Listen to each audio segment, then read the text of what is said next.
An outer structure in which 5 buildings have been hung.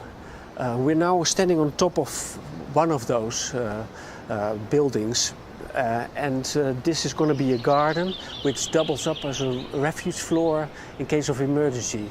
From here also the skywalk will start. The skywalk is an outdoor spiral staircase that goes from 168 meters to 334 meters, allowing intrepid visitors to climb through the narrow waist of the building. The journey up through the tower is designed to be an experience in itself. We didn't want the tower to be something that you would see in 5 minutes and go to the top and you couldn't remember how you actually got there. So we wanted people to be able to take the time and see lots of aspects of it. The waist is the one area where the core and the lattice aren't connected to each other. So to give the tower extra stability, they've added web bracing every 40 meters. All are pin and expansion joints, which allow for movement in the steel caused by sunlight and wind.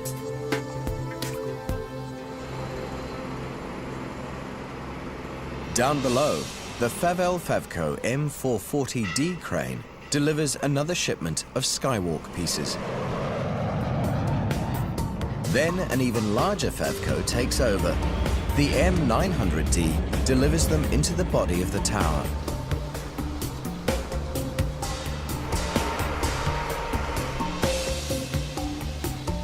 It's a long and precarious process as they hoist each piece of skywalk to the work platform.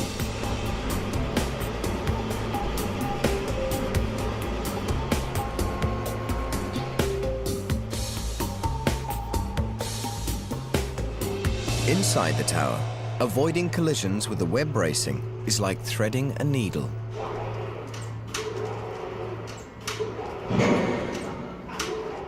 Above them on floor 80, Mark checks out the emerging skeleton of the revolving restaurant. A restaurant 400 meters high poses challenges not just for the designer, but also for the chef. In stormy weather, the tower might sway as much as 1.5 meters each way.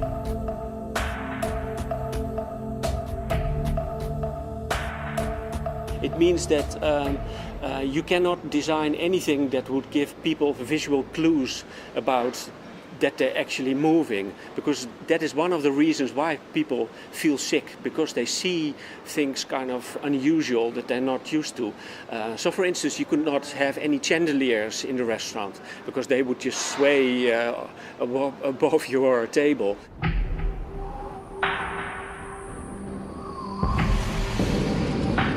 Same thing works also for a chef. He has to take into account that he cannot serve a plate with soup, because the soup would just disappear out of your plate while you're trying to eat it. But queasy diners are a minor problem compared to what's weighing on everyone. How the slender tower will stand up to a real upset.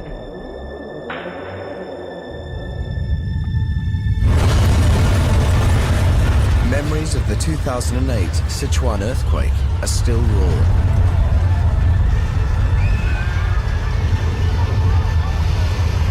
Although Guangzhou is not in an earthquake hotspot, experts predict it might suffer a level 6 quake in the next 2 decades. At Guangzhou University, earthquake expert Jyu4 runs tests to ensure the supermodel will withstand nature's wrath.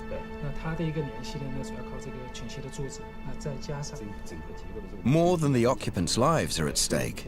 In an emergency, the tower itself will broadcast messages to millions.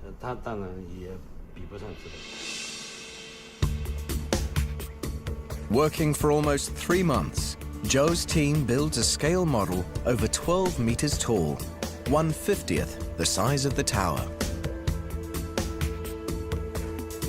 They subject the model to an earthquake with a seismic intensity of 7.8.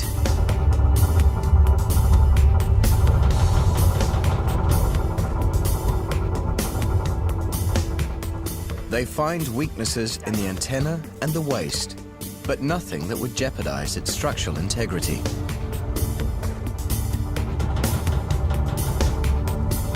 So the earthquake problem, I can say, no problem. If very strong earthquake, with double earthquake, no problem. To stabilize the weak points and reduce swaying, the scientists recommend a big addition: dampers. Tuned mass dampers, or TMDs, feature in many ultra-tall buildings. They're often giant concrete blocks or steel pendulums that move in the opposite direction to minimize the whiplash caused by winds or quakes. TMDs are costly and take up lots of room. But engineers have come up with a unique solution that saves money and space. Two giant water tanks, 600 tons each, that double as reserve tanks in case of fire. Housed above the restaurant on floors 84 and 85, the tanks sit on rollers, so if the tower starts to sway one way, they'll move the other. Above, in the antenna, are two smaller mass dampers, each with a 2-ton steel counterweight that also counteracts whiplash by swinging in the opposite direction.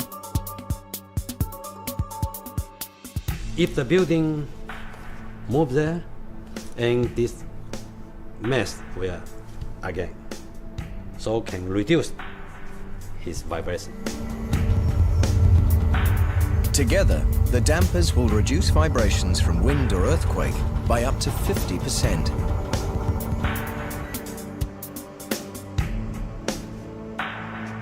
These dampers are linked to a computerized building health monitoring system, a new model for high-rise construction worldwide.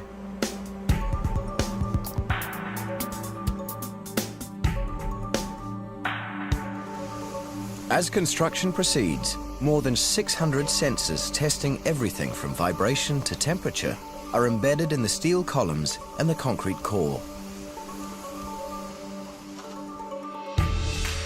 The sensors make this the most scrutinized high-rise in the world. They'll not only safeguard this tower, but furnish valuable data for building the super towers of tomorrow.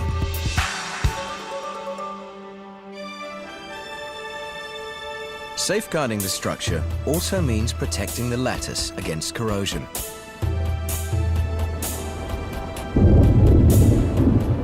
It's a top priority for steel supervisor Mr. Wang Jyu4.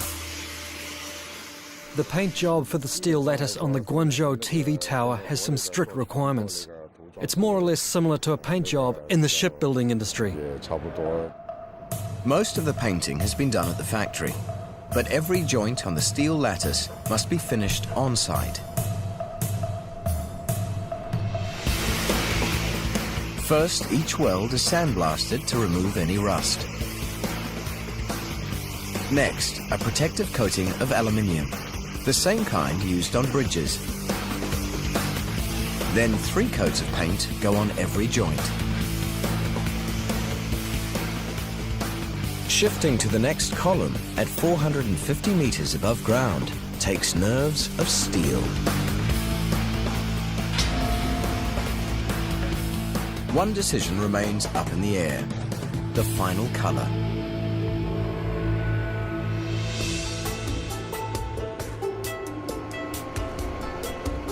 By sunset, workers are installing one of the last sections of the topmost ring. The outer lattice that some said could not be built is almost complete.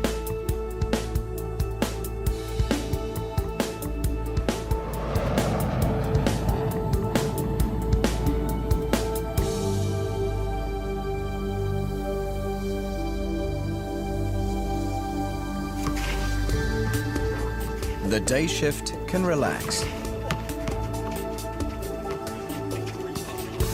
But this evening, work goes on. High winds have set back construction. Evenings are calmer, and the night shift races to catch up.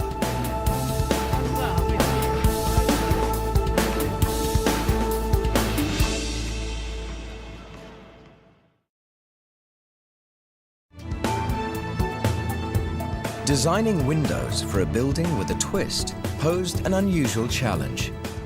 Because of the fact that the building is so curved, the upper line of the window line is different from the bottom one. So you could never fix it with straight rectangular windows. So basically the only way of doing it is using triangles, and they can kind of follow any form. Although no two pieces are exactly the same, every window is roughly 3 meters high and weighs nearly a ton. It takes 6 men to maneuver them into place.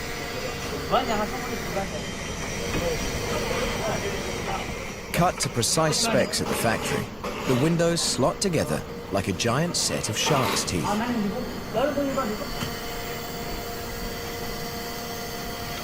By the time the tower is complete, the window team will have done this job 5,000 times.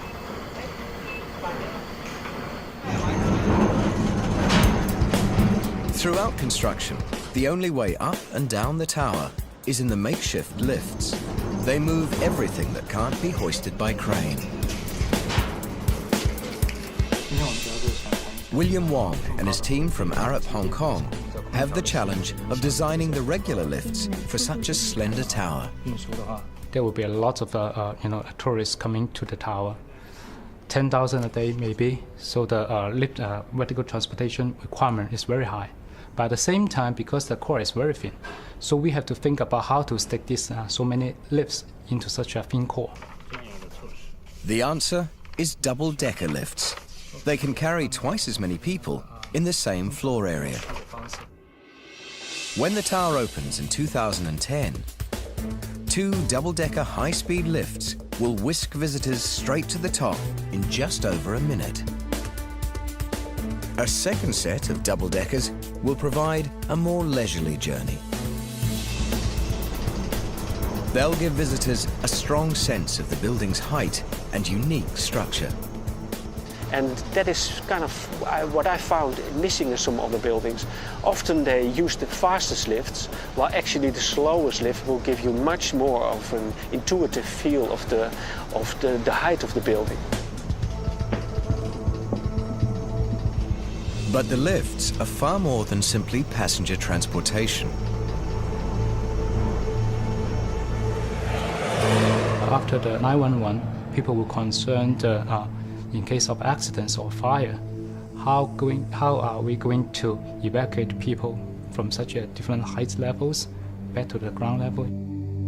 Research post 9/11 suggests using both the lifts and the stairs in an emergency can almost halve the time needed to evacuate a superstructure.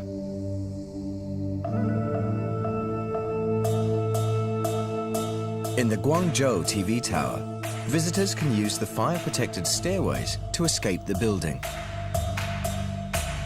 We decided to go for 2 hours, so the people have 2 hours being protected before the structure or the fire reach them in the staircases. But those fortunate enough to access the lifts have a faster escape route.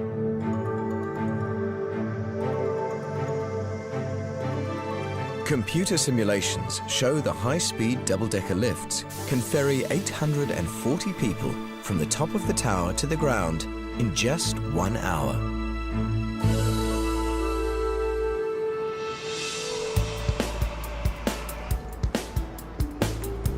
The first tourist has yet to step inside. But already painting begins on the concrete core, and the outer lattice is nearly complete. Finally, the end is in sight. For Mark Hemmel and Barbara Coote, designing the Guangzhou TV tower has changed their lives. I think it is a once-in-a-lifetime opportunity. You don't get such a chance. You can't dream of that you would ever have a chance like this to be able